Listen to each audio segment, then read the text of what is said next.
Have you ever thought of doing straight action, no horror? Straight action?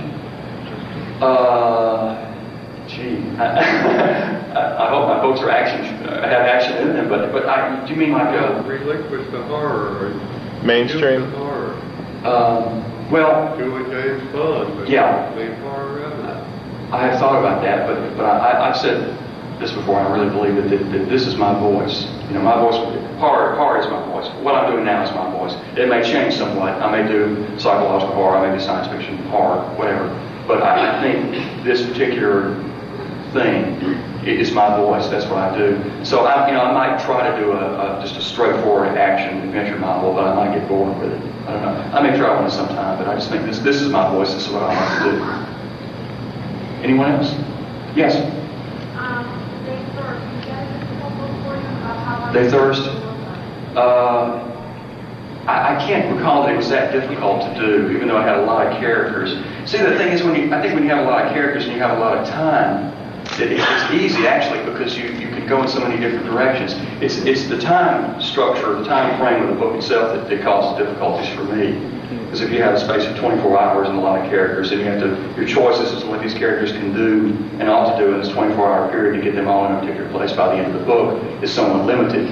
But yet, if you have an open-ended time frame and a lot of characters, it's fun and easy because they can all go in a lot of different directions. So I don't recall that as being that difficult to do. Anyone else? Well, I may then I know we have a gleaming, glittering hour of fun and adventure here, but if there are no other questions, I might just say have fun. And yes, mine will be out in May. Yeah, in May. I did just finished well, it's going to be published in April, a book of short stories called Blue World, and I wrote a psychological.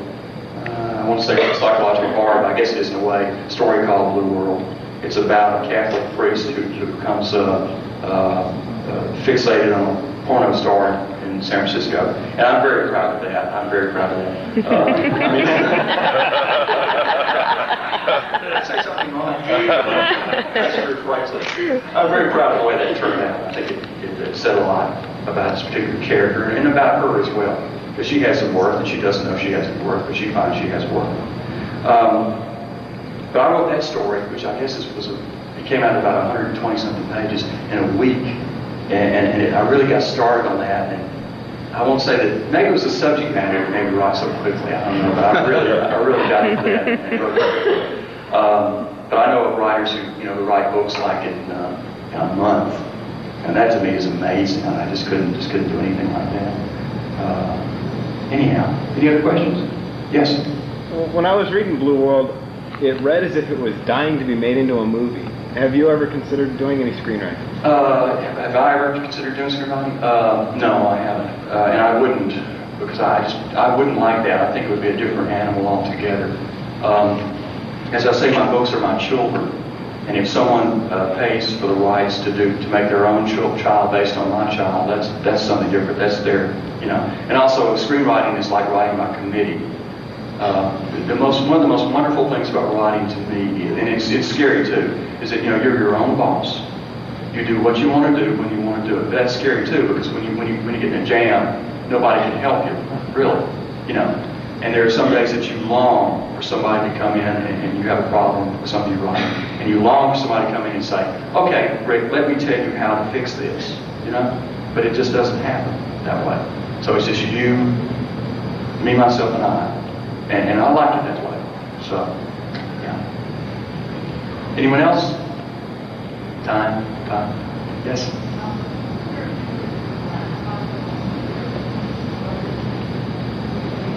I'm sorry, some of the other writers? Yeah, well, let's see. Charles Grant. There are a lot of, this is going to sound like, I'm trying to be a diplomat or whatever, but there are a tremendous amount of good writers in this field. I think a lot of people who don't have big names but are working steadily and doing really good things. And I think it's like, I think the horror field is very bohemian, and that there's room for a lot of different styles, room for a lot of different voices. I really like Dean Koontz. You know, I like everybody that everybody else likes, really. You know, 'cause, I mean, you know, we're all readers, and I think we all began in this as readers. So, you know, Ray Bradbury actually is one of my favorites. I began by reading Bradbury a long, long time ago, and he's wonderful. So, Edgar Allan Poe, Lovecraft. 5 minutes. Is that a new cat? Or, oh, yes, 5 minutes. All right, 5 minutes. Anyone else? Okay. If not, did this sound all right? Did you think? Was this okay? Yeah.